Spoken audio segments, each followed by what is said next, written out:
to tu sung purim to kisaya ha lakhani khat sei ti bin hilew hani boilo na ding wa isu tu kum purim pa he purim mesulas hi achu boina neo khadi janam khada nei ma cho su athap thak na ding ni het theina ding min neo khada gom la min sei le han purim mesulas u piam ta he al hang pa sabat pat purim tu sabat nya hang chu le te chu susan purim pa azu tu kum yong susan purim pa sabat nya chu ji achu purim mesulas se achu jerusalem ang hoding adan chom le khat hong pore so ai pi chu hi le chit pai pha ma bin purim nya mit got pa ho khanin sei le han ama sa pena kirat migila o mintin kirat migila pa migila sim ngai te te ding asu migila sim pa chu ya hi le nu me yang ngai te te ji pi bola nu me ngai ham te so ai su nes a purima miracle pot la su nu me yang zau thai su ya su nu me nyong kirat migila pa ngai te te ding su atam khana ni na su nu me ji a purim pang pot ai su ester leng nu ji ya su nu me honong kirat migila pa ngai te te di hintin ai la kiran migila apa tu kuma hi purim mesulasum ta ya su khodanga hon thar yom sisi nya sim do isu jerusalem am ho hele sun 15 nya sim do wa hin la tu kum 15 susan purim pa sabat to kisu to ya su jerusalem am hon yong yom sisi ni le kirat migila apa sim do isu ya su ahi na thai chana kirat migila apa masim ding isu sabat to hong kimat dei ta ya su masima pa ya isu jo khat na hin tin ani na makhasit sekel ya hele alhang pia tu kumading a som ni lugu hintin mi khana ya chu khanin iti bolam te le mi pi hing hong hi te nga ya pa na sim panu mai so example kum som la thum apa na pi umintin kum bar hiu fong ya pa na pi umintin hinuk mitwat kinukan phading apa na pi umin tenen la deyum pena chu piham ta hele chapang aneu apau theinai lo hoyong nauk sen hoyong makhasit sekel pi pia phai chu so makhasit sekel junja sei bonga somni lu be chu mi khana ya chu hoilai mun hun sa de ham thele makhasit sekel pa chu deyum pena chu ai na thei chana torzil ho pi ding kolalim ahilo le yeshiva hilo le bet midrash la vela pi ding ahilo le bet kneset ki hot ala vela manding api di heiso khan khanin makhasit sekel la ba manipur langa in ko teu thot chu tabang chu hilo de so aina thei chana achu na pa phanam phaiam ti pa ki bet tu ma phai so ya chu makhasit sekel chu ta san thei na mun khat thun sa ngai chu ya chu shivala kolelim la bet kine set la pia phai chu in tina bana matono lefioni muma matonot le avionim tile avion ti chu mi gen thei tina avionim ti tena plural le ya chal hom pena mini pi te te di hei chu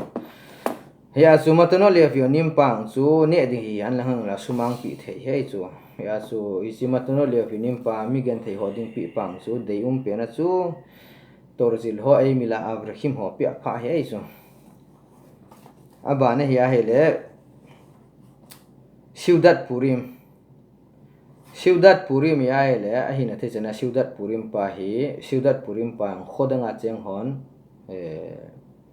yom sisi ni le bol de hintin ahin la Jerusalem a cheng hoding a he hele a problem pa chu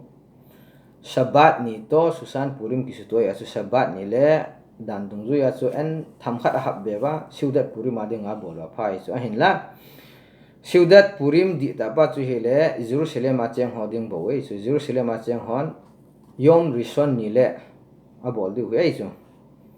khodang a cheng hon ya hele yom sisi ni le ki bol do di we so Ciudad Purim pa nga chu Ciudad Purim te on le basar to yain pasato yain pa don ding ne ding ti wa nga chu ga ha ne be set lo ding ga ha don wa lo de ji piji nam te le ha ne wa le han sabat to hong ki zom pe de ya chu sabat ni dinga en tuita ni na thei dinga yong ki gun ngai ya chu tam ne lo di hei so yain pa yong khanin ha don wal han ang le sabat ni na ki khop pa bui lo the hei so ya chu hi na thei chana yain hi han lang basar yong le sa e pi hong le Ciudad pa ne dinga hi le atam ne lo di hei so azole mislok manot yom sisi ni a bol di hei so khodang a cheng hoding a hin la Jerusalem a cheng hoding a chu mislok manot chu yom rishon di hei chu ya chu kichur agom pena sei dinga Kiryat Migila chu boilo iso Jerusalem a cheng honyong yom sisina sim do eta chu tu kumpai piji nam tila sabat nia Migila pa sim asim sim thailo di he iso sim phallo iso ya chu yom sisini le am honyong Jerusalem a cheng honyong sim di hintin khodanga cheng ho adiong he iso makasi ta sekel pa yang chu yom sisini di hintin Matonot le of yonim yang yom sisini di he iso Ciudad Purim le mislok monot na hanya khanung ki khia Ciudad Purim le mislok monot dia ele Ciudad Purim yang mislok monot yang khodang acheng yosin yom sisinya bol do dingo Jerusalem acheng hodinga hele Ciudad Purim chu enjoy sei bonga sabat nya nyau khat ahab bewa en thamkhat koi bewa Ciudad Purim adang koi ga fine la a Ciudad Purim di tapa chu yom rishon ni le abol do he chu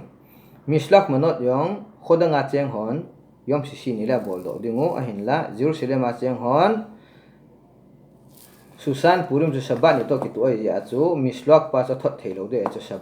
sabat nya yom rishon ni le mislok monot bol de he chu ya chu mi za nam khat bu yum mintin ki ho khoi pi ka ti de hon pi ka lo de ham te chu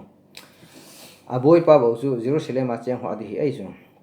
a chu enjoy se bonga Jerusalem a cheng ho no amit ba yo sia tam zo yom sisinya bol de hintin Ciudad Purim le mislok modot buwa ki hi ai chu ya chu mislok modot hile Jerusalem a cheng hon yom rishon ni le bol dingo avelin se lewhan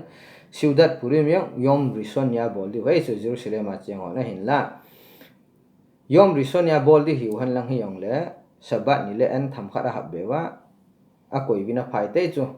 Purim zana ahin la adang hoyo siya hele yom sisinya bol de so mohon ahin la khodang a cheng hoding a hi hele abona akise yo si su yom sisinya bol de he chu